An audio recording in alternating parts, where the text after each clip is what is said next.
video from Fast Tech. In this one, I'm going to be showing you guys how to check the model number and the serial number on a PS5 DualSense controller. This video is brought to you by the Fast Tech Pro Toolkit, which is a toolkit you can use to disassemble any electronics, including this PS5 DualSense controller, your PS5 console, your Xbox, your laptop, you name it. Links in the description box, and you can use the coupon code YouTube for a discount.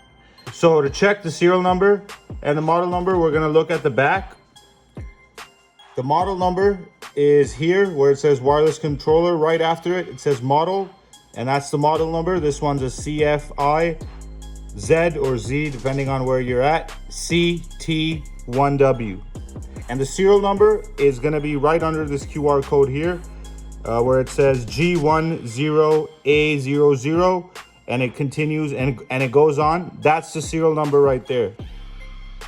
So that's how you check the model number and the serial number on a PS5 DualSense controller. Please smash that like button and subscribe if you haven't already. Also check out my vlog channel in which I travel the world and I record my adventures. The link for that is in the description box. So do check that out. Thanks for watching another video from Fast Tech.